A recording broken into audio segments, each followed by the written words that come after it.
right in. Darren, welcome back to Nonstop Rock Talk. It's a pleasure to have you join me on the show again.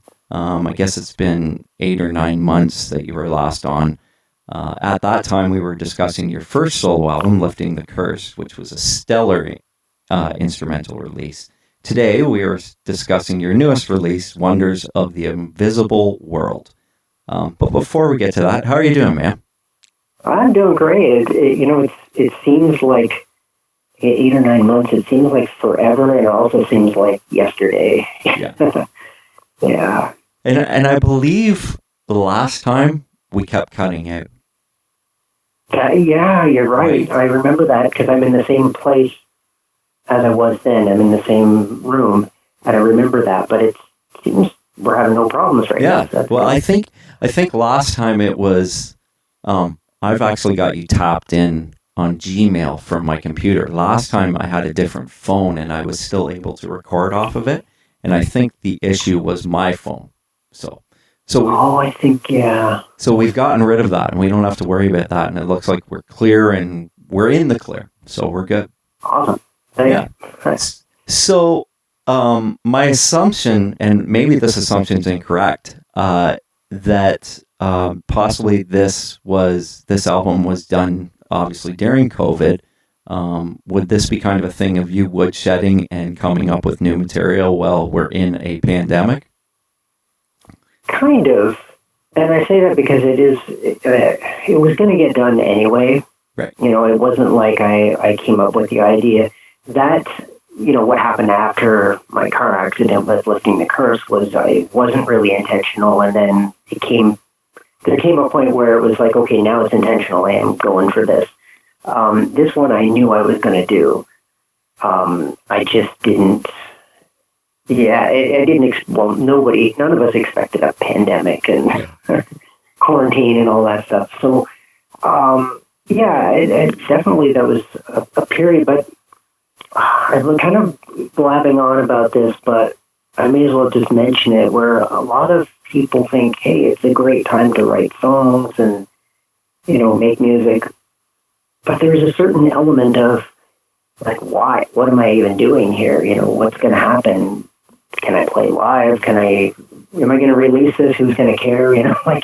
There's all these questions. And so that really messes with you artistically, I think, too. So it wasn't like I just spent all day working on it. I still had to kind of structure some time to get it finished.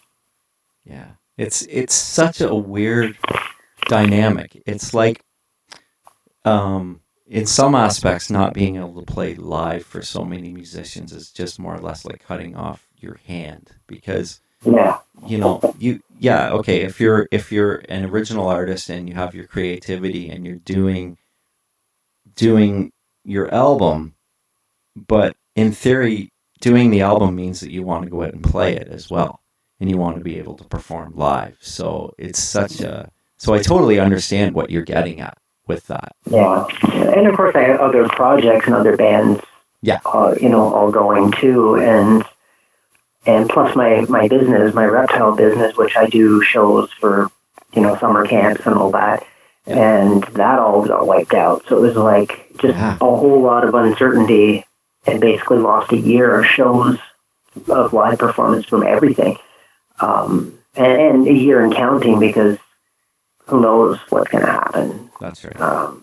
But it is kind of funny because, I don't know if funny is the word, but when I did the first one, I only did one show.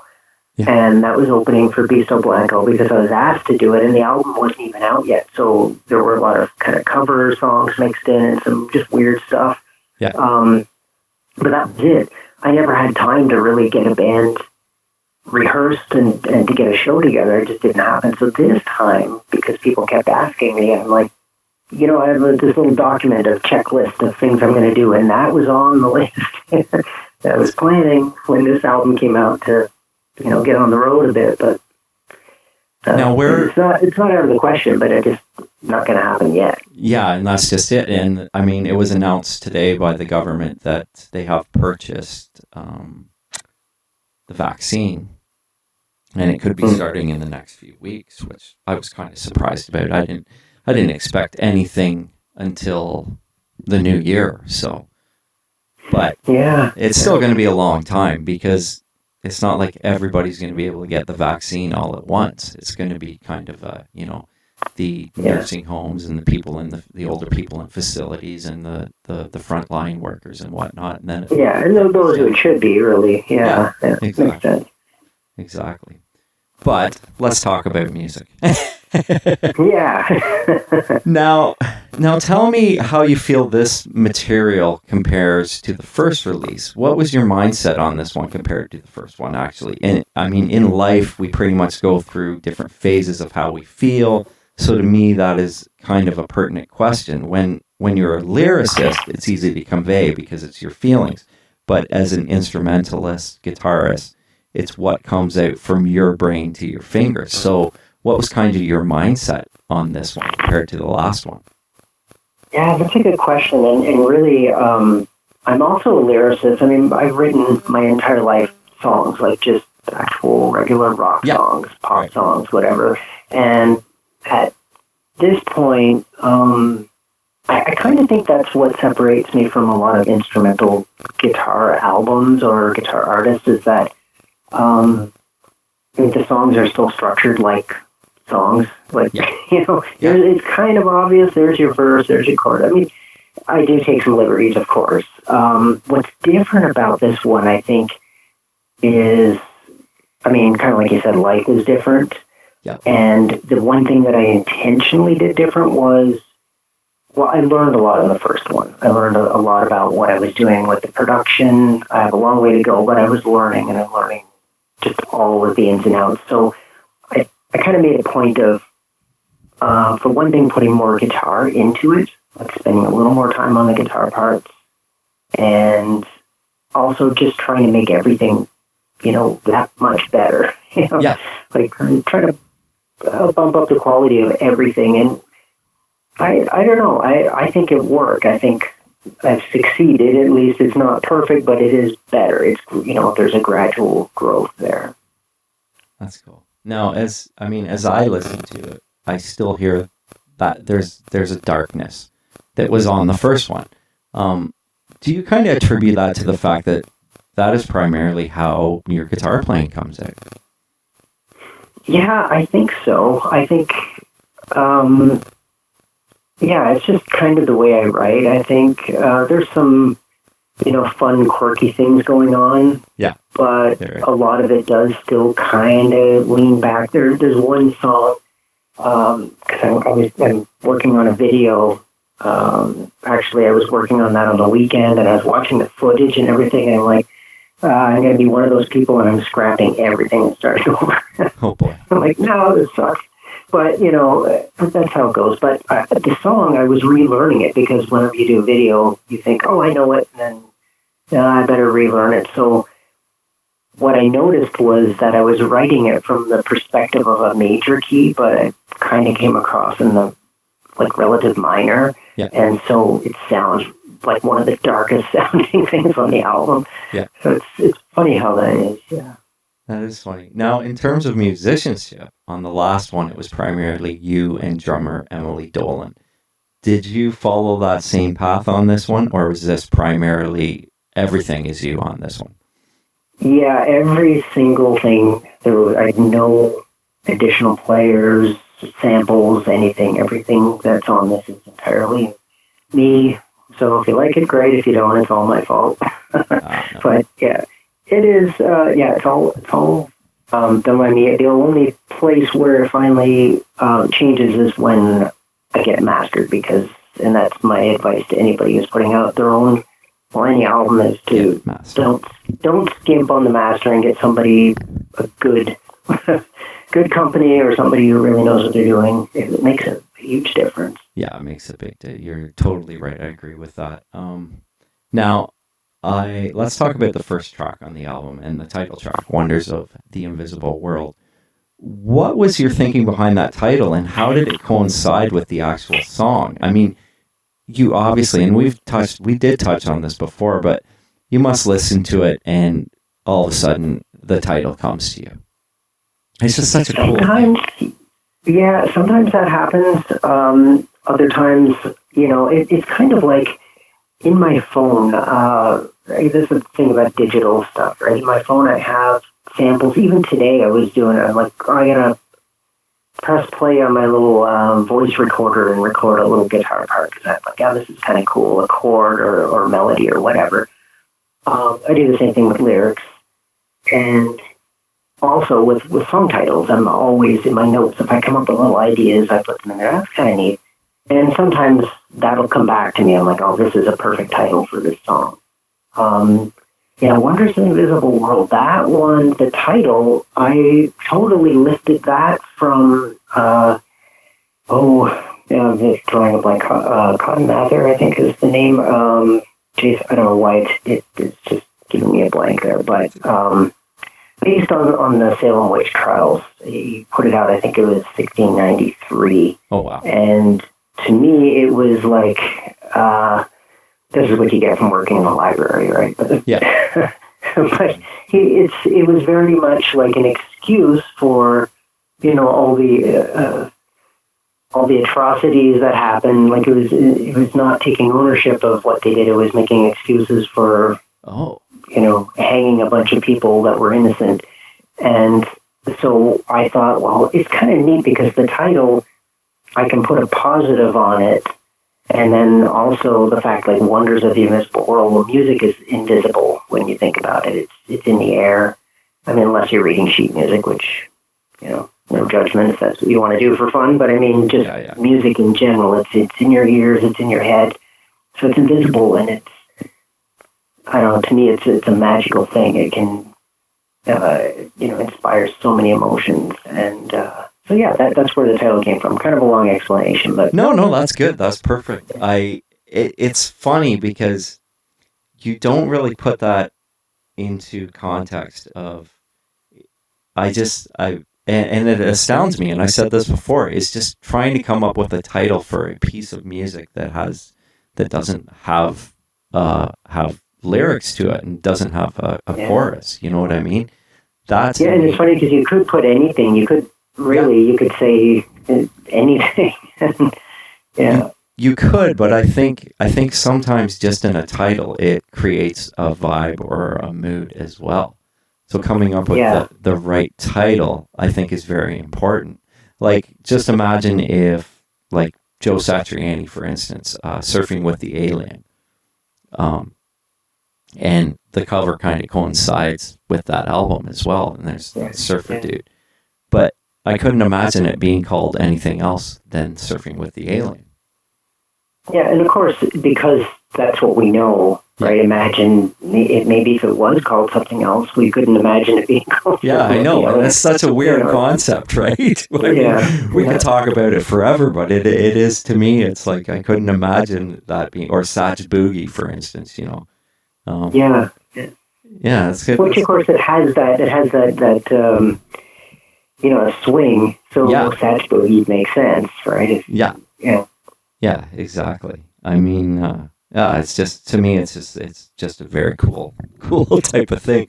Now I love the title, Night of the Neurotoxin. Oh, Neurotoxin. Now that's a title. It's funny because I hear a very Savatage type of groove in spots. I'm a huge fan of Savage's Handful of Rain album. It kind of shows the direction of that band was going in terms of what became Trans-Siberian Orchestra. But then, but on that song, you also go with this like country type of vibe in spots of this like type of picking that you're doing. And that's very interesting. It's just this dramatic, change and shift in places where it's like, what is happening? Yeah. Well, the title, that's actually, I kind of think it's funny. I was out for a walk one evening and got stung by a damn wasp. And really? And all I could think was how interesting it was that, like, the second I got stung, which was like around the ankle, that I felt like I was getting a migraine or something, like it just right in between the eyes. And I thought, wow, that's a neurotoxin going through your veins like lightning speed from this little bug. Yeah. And then I'm walking home thinking, yeah, that's what I'm going to call this night of the neurotoxins. And because I was working on that song, like I was kind of taking a break and going for a walk. And funny enough, when I was packing up, I was in the garage, I'm loading stuff into the car to go shoot the video for Wonders of the Invisible World. I got stung on the finger by a wasp. Oh my God. I'm like, what is going on? Yeah. It's funny because that may be the only time you ever want to get stung by a wasp, because it inspired you to come up with the title. Right. Yeah, that worked. It was like just a horror movie title or something, you know? Yeah, no, but there's an actual story behind it, and that's cool. What I find interesting about your playing is how you change it up. It isn't the same thing throughout, which I think is very important when you're creating instrumental music. Now, that process for you, and also laying it down, I mean, you obviously have the initial idea, but I'm just curious how you kind of make it all mesh together. Like, it's got to be going through your head of, it's easy, again, when you're doing chorus, bridge, verse, etc., but doing an instrumental thing has to be a little bit more thought put into that for you.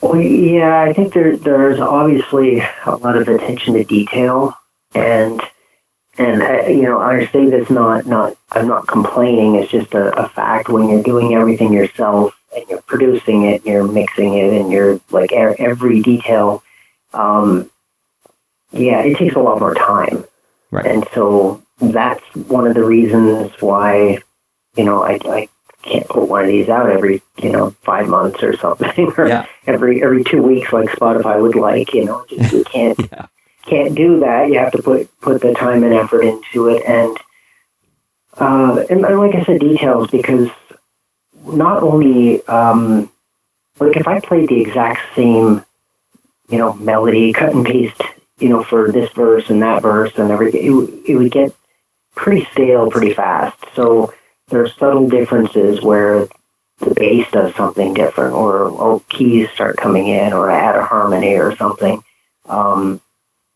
You have to kind of wear the producer hat, I guess, when it comes to that, to make it pop in certain places. Dynamics, Yeah. Yeah, and I found that in the material, because it's not sometimes, some instrumental music you'll get the same thing, but not very often. It's like it's a progression of the song. It's like there's a build, and there's and then there's other. It's like hills and valleys kind of type of thing. And, it's such a cool thing. And I mean, for you, when recording, do you find that you're redoing things like you're like, okay, I played this part, I don't know if I like that, let's do that again, let's kind of change that.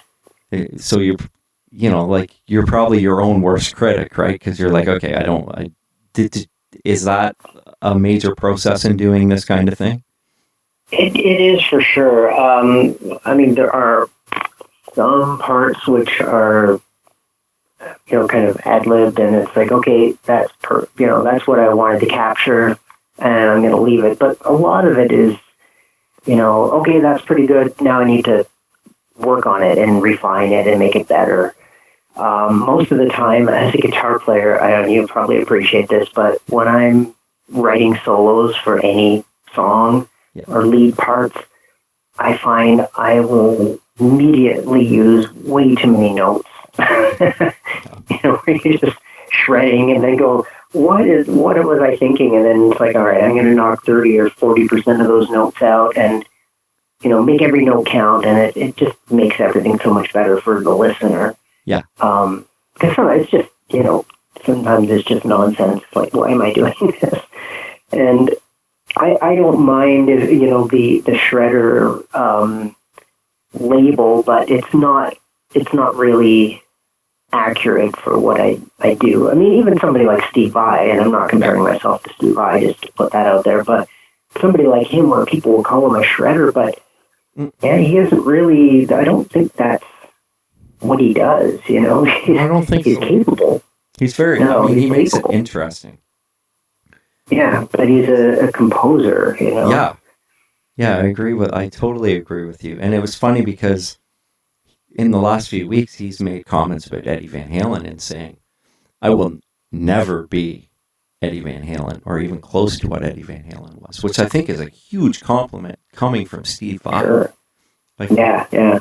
you know, like, I was Yeah. like, wow, that says a lot because Steve Vai's like, you know, like for guys like us growing up with Steve Vai. Like, Yeah, he's God, right? yeah.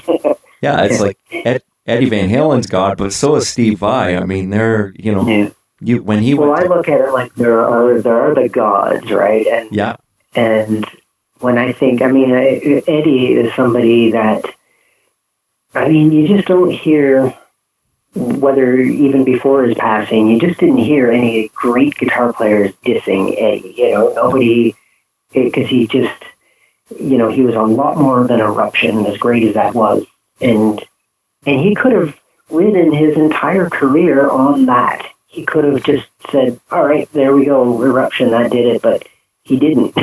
no, Not even close, right? no, and he kept going and pushing. Like for those first 5-6 Van Halen albums, he was kind of pushing the envelope. He kept, you know, like when you think of On Fair Warning, Mean Street, and you think of like Cathedral. Oh, the beginning of Mead Street, like what the hell, right? Yeah, exactly. You're like this 2-finger harmonic tapping, and it's like, oh my God. And just hearing that I remember being a kid hearing that for the first time, and I didn't get it. I didn't even know what it was until. Yeah, and it's so musical too. Like it was so, you know, rhythmic and musical.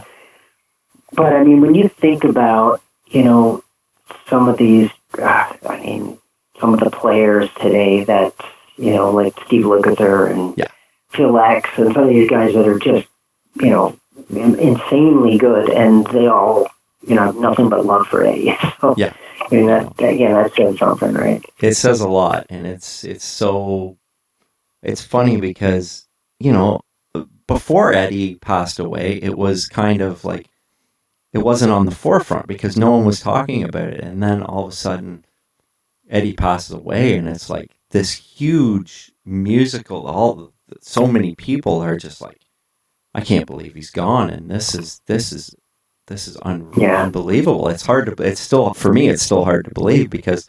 Oh yeah. That was a painful one. I have to admit, that was hard. I agree. You know, people were posting stuff like immediately on social media, and it took me a day before I could post anything because I was just, you know, it's one of those things where everybody processes these things differently, I guess. And I find I'm a hypersensitive person, and when the same thing like when Prince died, and when people will say, "Yeah, I'm going to go listen to Purple Rain tonight," and I'm like, "Man, I can't listen to that for a couple of months now." Like I just, Yeah, I was the same. I mean, I couldn't listen to Eddie Van Halen because it was too weird. And even today, I find it too weird. It's like, what do you mean Eddie Van Halen's not on this earth anymore? Yeah. You know, that just seems so weird to me. Yeah, because it's not like he's old, but then a lot of people that we lost, you know, were not really old. You know, Prince wasn't old. No. These guys should have been around for a lot longer. And these are. Yeah, and I have to say I really like the Wolfgang single that he put out. Yeah, I like the song. I mean, it's not just like I watched the video and I was like, oh my God, like that was hard to watch. But aside from the video, the song and his singing the whole thing, and he did it all himself, and it's he's the real deal. I think he's got the Van Halen gene, you know. He does, and I mean, he's going to carry on that legacy, which is amazing. But he's going to carry on that legacy as Wolfgang Van Halen because he doesn't. The elements doesn't really sound like Van Halen. It's him. It's you know, and it shows that talent and, like you said, that gene that he has gotten. But it's totally different. And it should be him, right? It should be, like he said, why would he do Van Halen covers when he goes out and starts playing? That's not, I mean, he was in the band, to be fair, but still, you know, and Alex, geez, imagine what that must be like, because he's always played with his brother. And often, amazingly, doesn't get enough credit for what a killer drummer. The whole band and the whole band. Yeah. Right. And I'll make this, since we're talking about Van Halen, I'll make this statement too. And not everybody will agree with me, but I love Sammy Hagar, but and I say but because it's not that I love Dave more than Sammy. It's not a one or the other. It's the fact that I find people always there's this kind of mythology around Sammy being the singer and Dave being the showman. But if you go back and listen to those albums, man, like, he was a great singer. I mean, he had to be. He couldn't have Michael Anthony singing those harmonies if he couldn't sing. Right. He was a great singer, great. They had a lot of hit songs, and that wasn't because of Eddie. It was a great. Dave had that charisma and that front man. I kind of, and I've been thinking a lot about this lately. There's always that Sammy Hagar, David Lee Roth debate. But for me, if Van Halen had never come out with that lineup, with David Lee Roth, we would have never gotten the Sammy Hagar lineup. So, no, and he's acknowledged that too, right? He's like, even Sammy has said that you have to respect what was done before. And yeah, I think with the Sammy stuff, it was more, I think, a little bit more commercial. There was more, more hits, but the David Lee Roth stuff is so cool too. It was so raw. And and I mean, when I listen to Women and Children First, it's like, it's just reckless abandon, it's just crazy. And I mean, let's Sammy Hagar would never say, "I love the way the line runs up the back of the stocking." Yeah. You know what I mean? That's just cool. It's just like it. Dave's banter and it's David Lee Roth, because Sammy wouldn't say that. Sammy would be more like, "Hello, baby," that kind of thing. Yeah, that's more Sammy. Which is cool too. It's his thing, Yeah. It's just. But it would have been a different band. That's right. It's just. Well, it was. When I listened to. I don't remember what Van Hagar, for lack of a better term. I don't remember which album it is, but I popped one on in the car the other day, and I was listening, and I was like, that was really good, but it is a different band. Yeah. It's a different, I mean, obviously it's only a different singer, but the style is just very different. Yeah. And, totally obviously successful, and I still enjoy it. It's just not the same. It's a different... which is cool because, I'm not, maybe because I am a musician, but when an artist grows in a direction, even if I'm not really digging it, I have to give them that respect that, why should they be stagnant for me? Yeah. Yeah, and I mean, it's funny, talking of Van Halen, like, the Gary Cherone stuff, I think a lot of people are not big fans of. He's never mentioned. When people talk about Van Halen singers, he's not even. Yeah, he's not even. No one ever talks about it. I mean, that was a dark album. It was different. Apparently, the one that they were working on for after that was a little bit more Sammy Hagar Van Halen. And hopefully one day we might get to hear some of that stuff, which I think would be cool. That would be. I felt that album, one of the things that just, and I don't know why, I don't know what the problem was, but because Gary, I mean, he's a great singer. Yes. Great writer, great frontman. He's a very entertaining guy. It's not like he's new at the game. He's had some experience. So, yeah. But yet, it seemed like all of the songs he was singing at the top of his range, like, I'm going to sing higher than Sammy, and I don't think it was his fault. He was probably, here's the key of the song, here's how we want you to sing it. I wasn't there, I don't know, but it just seems so odd that it's so grating to listen to, because he's way up there high singing it. It's just like, I think it would have been a better album if they tuned it down a little, like had them sing a bit lower sometimes. I don't know. It's very funny because you look at Gary Cherone and Van Halen, but then you look at Gary Cherone on Porno Graffiti, on Extreme's Porno Graffiti, or the first Extreme album, and even the next two. But I mean, Porno Graffiti is probably the one that people enjoy the most, maybe. Probably the most well-known anyway. Most well-known, yeah. And I mean, the songwriting on Three Sides to Every Story, there was some really brilliant stuff on it. It was fantastic, yeah. Exactly. It was very fantastic. It's just Porno Graffiti was kind of the one that kind of put them on the map, right? And of course, yeah. It was popular. Yeah. And it's funny because when he joined Van Halen, I was so excited because I'm like, oh man, if this is going to be like Porno Graffiti, which was, my favorite Extreme album, then this is going to be, I think this is just a match made in heaven. And then it was just, and I saw the tour and I saw him with Van Halen. Oh, really?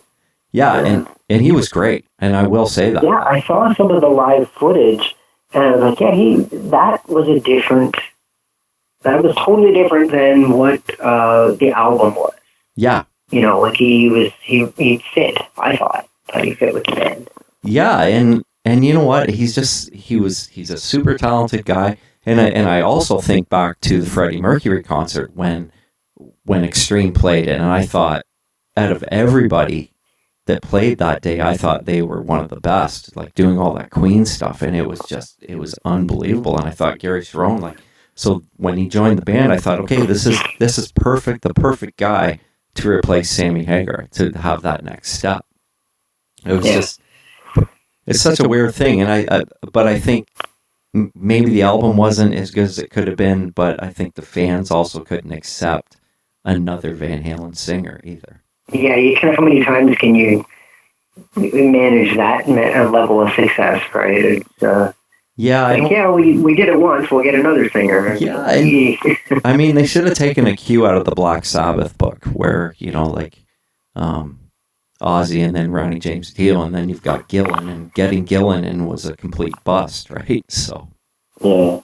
So it's kind of weird. And, really, that's, a lot of times, even in that case, it's not necessarily that they're not bad singers, they're maybe even not the wrong person. They just, for whatever reason, fans are not going to be on board with it. Yeah.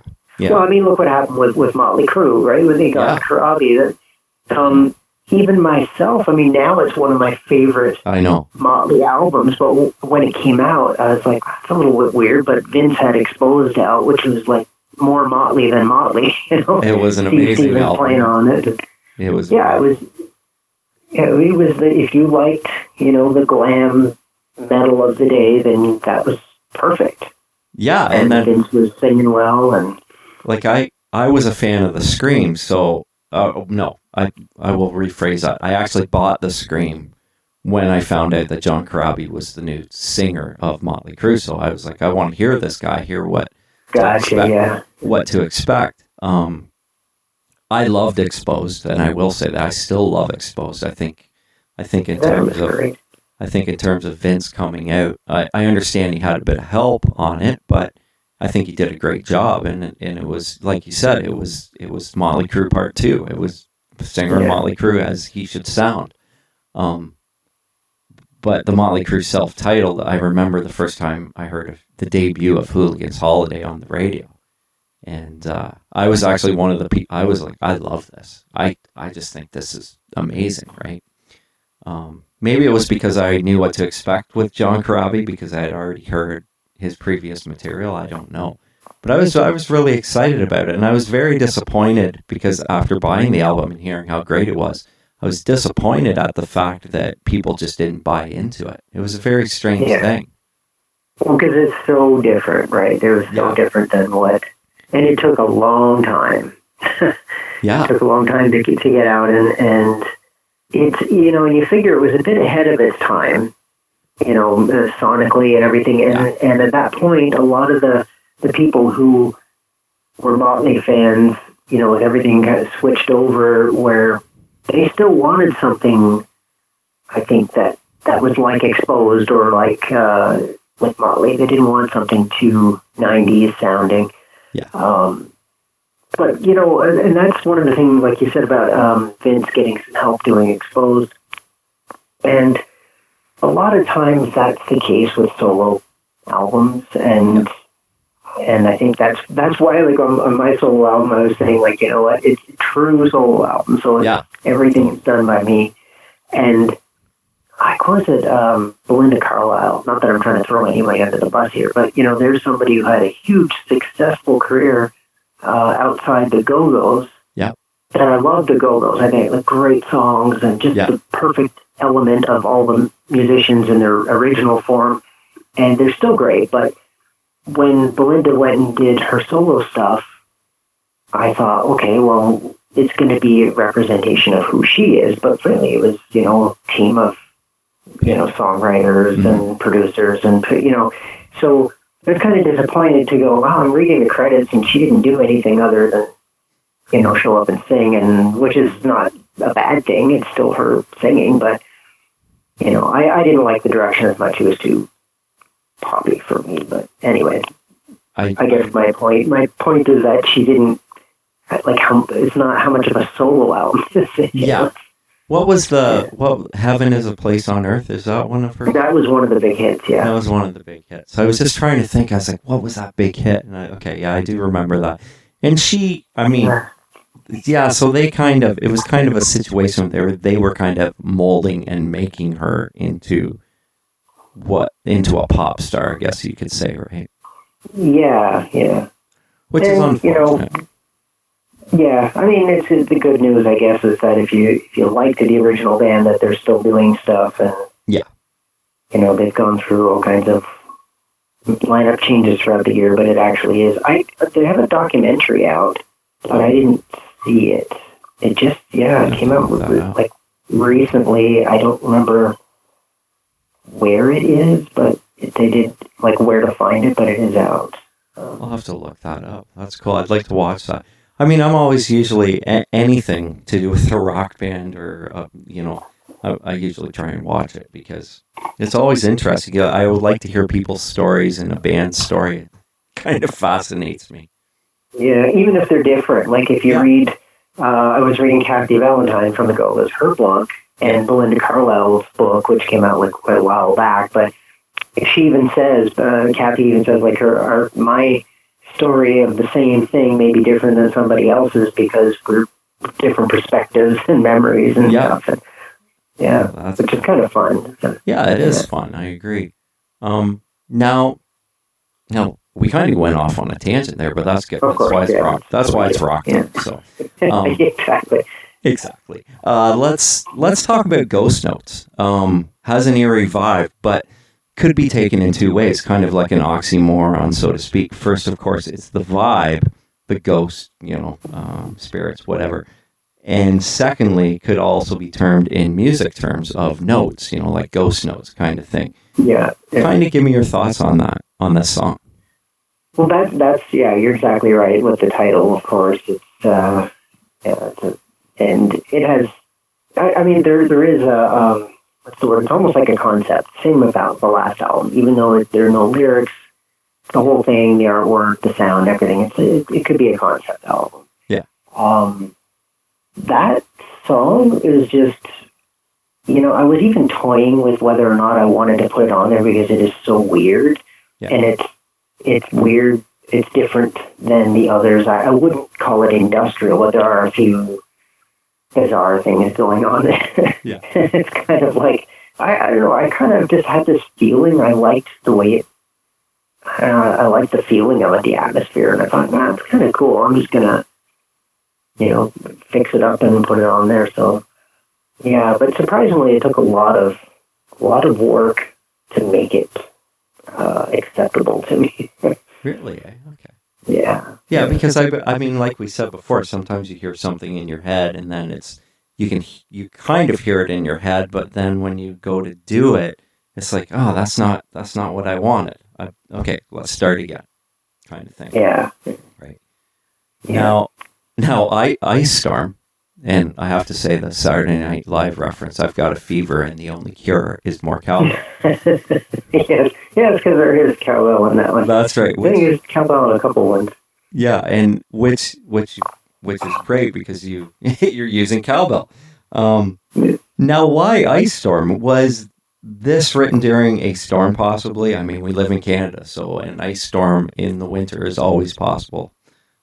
Well, it was kind of, I had already started writing it, and there's a part where it kind of, it seems like a Rush thing, to tell you the truth, if I had to pick a band.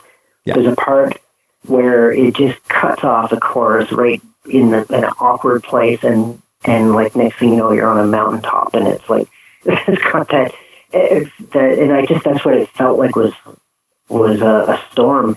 And I don't know about where you are, but here in '98, we still talk about this here, the Great Ice Storm, because a lot of us barely survived it. I mean, when I lost power for 8 days, and this is January, so it was just, and I had like 300 reptiles, and it was just a nightmare.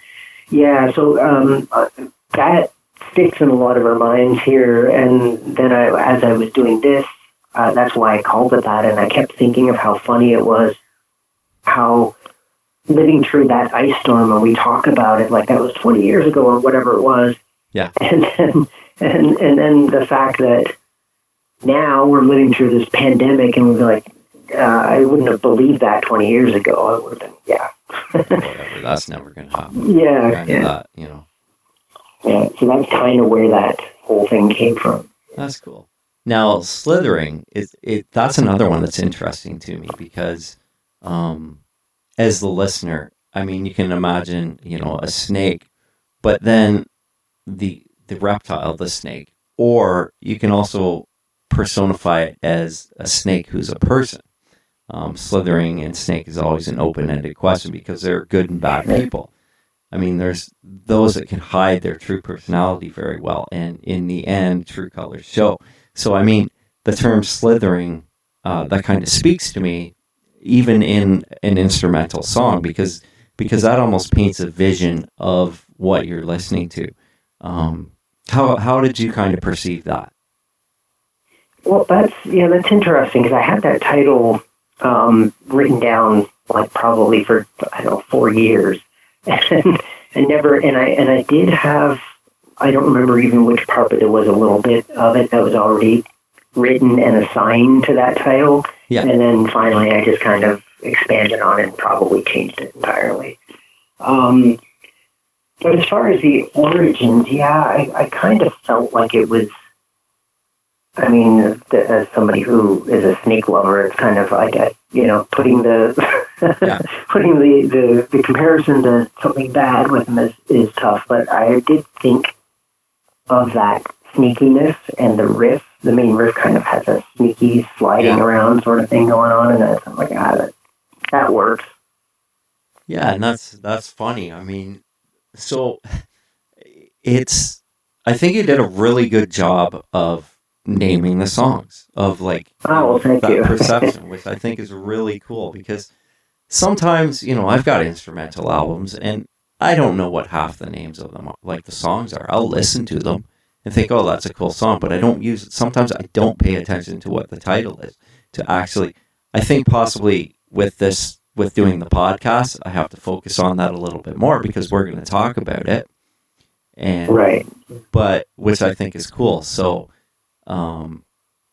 I think maybe I should go back and listen to some of these albums and actually look at the titles and maybe get a little bit more of a perception of what maybe what that artist was going for. Well, and it's different nowadays too, because it could be, if I'm driving and listening to CDs, and that's usually when I listen to music, and my display doesn't give me the titles of the songs. Yeah. So a lot of times I'm not sure if it's instrumental, you're really screwed, because it's like there's no chorus, you can't even guess at it, right? No. And I have lots of people tell me that they like listening to this album while they're working out, or somebody from university messaged me the other day saying that she listens to it when she's studying all the time. That was really cool. That's very cool. But that's one of the things with instrumental music, you can kind of zone out and still enjoy it. Yeah. the lyrics aren't taking you out of something. It's just you can listen to it. But of course, then you don't always know what the song titles are. Yeah, it's funny that we mentioned that about the CD player, because like it's like you think of when CD players first came out and when the CD, like we saw a number. What track? Yeah. So you'd have to look at the back of the CD to see what it was. Now, with the way technology is, where it advanced, it's like, oh, I can see what the name of the song is now. It's indexed. And then with the whole newer vehicles, you've got the thing off your phone and it shows you the album cover and everything. Yeah. It's pretty wild how that evolution has gone along. And then you forget about it. Then you forget that that's the way it used to be, right? Yeah, and soon they're going to be like, advertising things to you while you're driving, like interrupting the CD or the music. It's not even a CD anymore. Don't even have a player. It's just, I hope that never happens.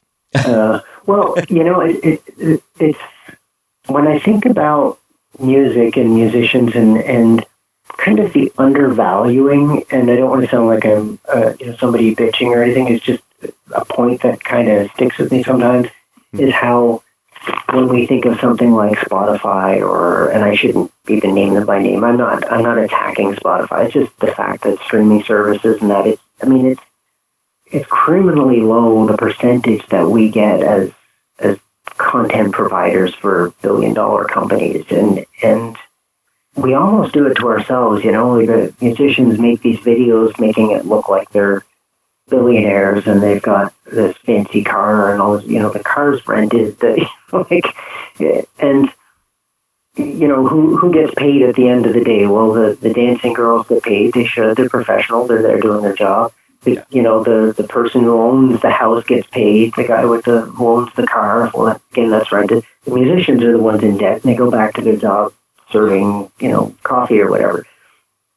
Totally respectable, but I think a lot of people don't see that. Yeah. And all this griping, all of this, I'm coming to a point, and that is when you think about movies, right? You think of the film industry.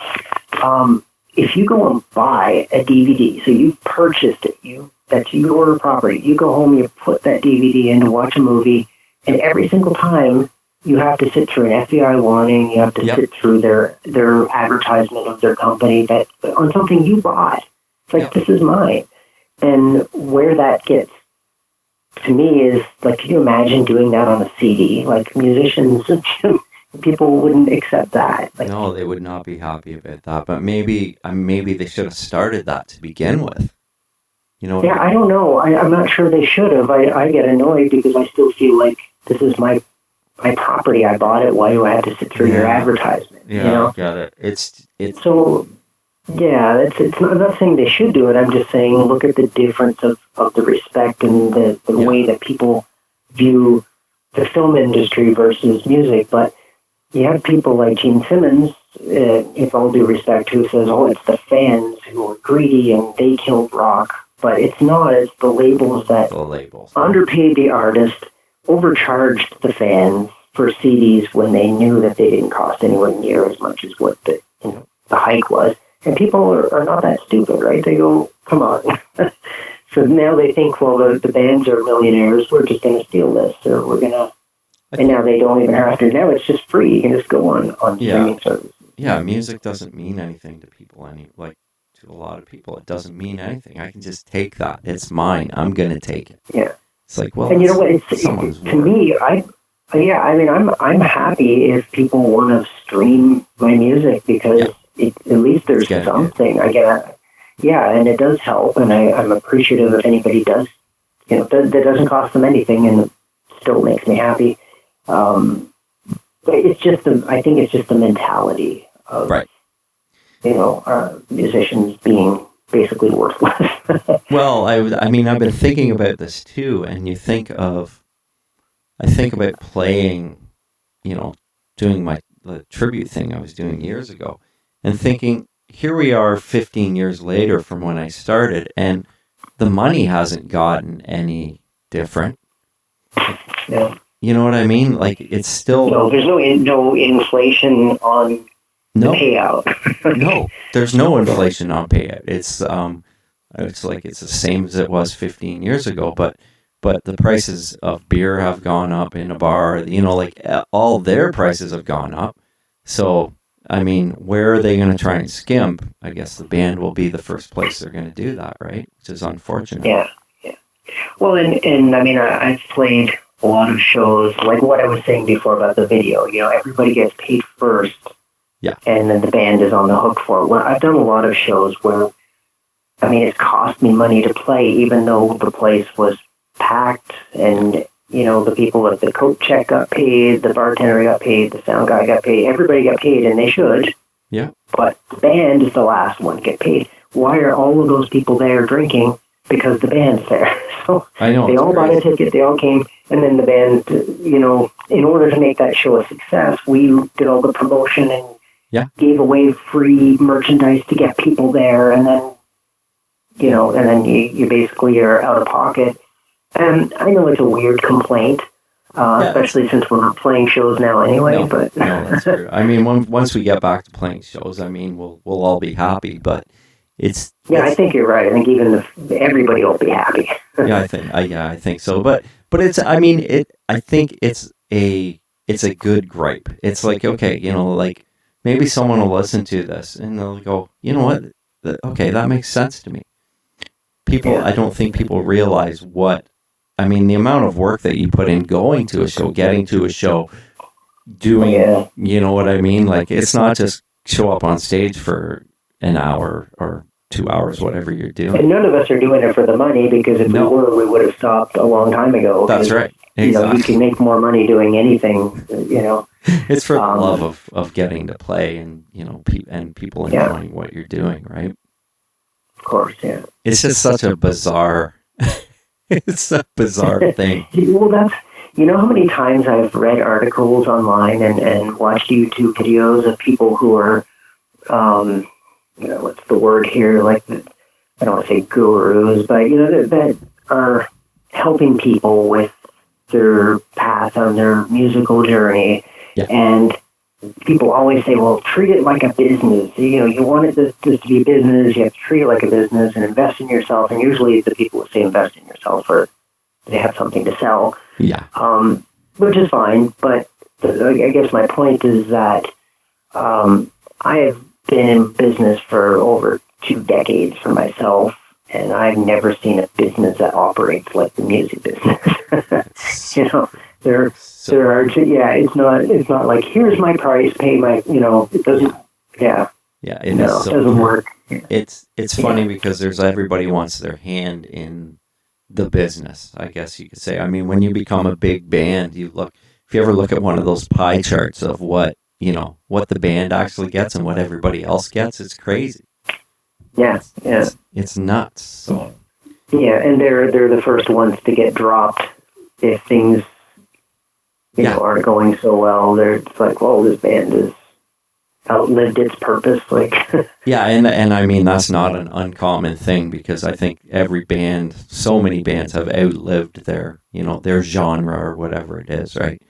You were cool 4 years ago, now you're not cool anymore, which is such a weird thing to me. Yeah, and imagine, as an artist, you never think that. I mean, you might logically think, okay, well, this could go bad at any time. Of course, that you should have that on your head. But, you're riding a wave and everything is going great. Well, why wouldn't it continue? I mean, the Rolling Stones are still going, right? I mean, but no, so I'm sure nobody really thinks that they are, dispensable, but show business. Yeah, and that's just it. And the funny part about that too, of that whole statement, is you take a band and say a band has, let's go back to the late 80s, early 90s. Okay, there were bands that had certain, like Poison had a makeup image and it was the glam thing. But then you had other bands, like say a band like Tesla, who had, they're like, okay, we're going to have a little bit more integrity. We're not going to wear makeup. We're going to look like, we're going to be classed as a working man's band. Well, in the end, it didn't help them either, because they got lumped into being with Poison anyways, right? Yeah, well, they were, I was going to say, I saw them twice opening for once was with Poison and once was another band that was similar. I don't remember who it was, but yeah, they were still in that. Yeah, and now, all these years later, people still categorize the weirdest things as hair metal or whatever. Hair metal, hair band, whatever you want to call it. It's just, can it just be, why does there have to be a category? Can't it just be a rock band, a hard rock band, or whatever you want to call it? It's just a band. Yeah, I always look at it that way too. I find it's almost like a hobbyist thing, we have to subcategorize and subgenre and micro-genre everything. And to me, it sounds like somebody collecting, Star Trek cards or something. Like, it's just all of these, because some people are so into it, they will know exactly what everything is. Yeah. And I don't know, I can't imagine myself arguing with somebody over whether or not, Motley Crue is metal or not. Like, who cares? Exactly. Well, I had a conversation with someone the other day. It was about Metallica, and I can't remember what band it was that opened for them. It might have been Queensryche, but they got booed. Yeah, I saw them. They got booed off the stage. I saw that tour. Yeah. Yeah, they got booed off the stage because, it's Queensryche, and, the Metallica fans are like, this isn't Metallica, you know what I mean? Like, it's... Yeah. But it didn't matter who it was, they were... Yeah, yeah, and who booed... Why would you boo Queensryche? They are like, that's a pretty serious band, a very intellectual band, so to speak. You know what I mean? Well, they're insanely talented, and they were... I think they were just a little more metal before that. Yeah. That was the Injustice for All tour, if I remember correctly. It was. And I don't. When I saw them, they weren't booed, but they certainly weren't given a great welcome. Yeah. Maybe somebody was booing, but I don't know why would somebody. I don't get that. Yeah, I don't get that either. It's such a bizarre thing, and I think that was the tour where Scott Rockenfeld, the drummer, had the. His cymbal stands were chains or something. I don't know if you recall that. It was really cool. It looked really cool, though. Yeah, I do remember that. Yeah, it was cool. And for me, I wish I had seen that tour because I would have loved to see those two bands together. Yeah. Even though they may not have fit together, I still would have loved to see them both. And to see Queensryche with the 5 original guys in that incarnation would have been cool, too. It was great, and it's funny that you say that because I often think what bands may go together. In your mind, you go, oh, man, I'd love to see these bands together, but the masses don't necessarily accept it. Yeah, and I'm often doing a lot of interviews. I get asked that quite a bit, like, who would I like to go out on tour with? And it's like, well, since we're talking about my instrumental project, I'm sort of thinking of that, and I'm like, man, I have no clue. I couldn't, I have clues. I have who I would like, but that doesn't mean that it's a good fit. Yeah. What your heart wants doesn't make any always business sense. And I remember a quote, it was Wednesday 13 saying that the first time he got, it was 2001, something like that. He got his tour with Alice Cooper. And he thought, it was like, this is going to be great because he, like me, is such a huge Alice Cooper fan. And his music is very obviously influenced by Alice. So in his mind, he was saying, this is going to be perfect. The fans are going to love this. And he said he could not have been more wrong. Wow. Because it just wasn't a fit. At the time, it wasn't it was a lot more profane and stuff like that. And so you got people who were bringing their kids and going, what is, they weren't the people who he thought they were, I guess, the fans. So, yeah, it's interesting. I always remember that interview because I found myself in similar experiences That's very interesting. You just saying that, I could see that going together. But I think for classic Alice Cooper fans, that wouldn't be the case. I love Alice. Yeah, and then, of course, I've seen them together since. Like, I saw Murder Dolls opening for, it was a Gruesome Twosome Tour, some with Alice Cooper and Rob Zombie, and that worked, But by that point, I mean, half the audience had Murder Dolls or Wednesday 13 or Slipknot shirts. They all knew, or most people knew who the band was. But back then, it was like that'd be a limited number of people. Yeah, that's cool.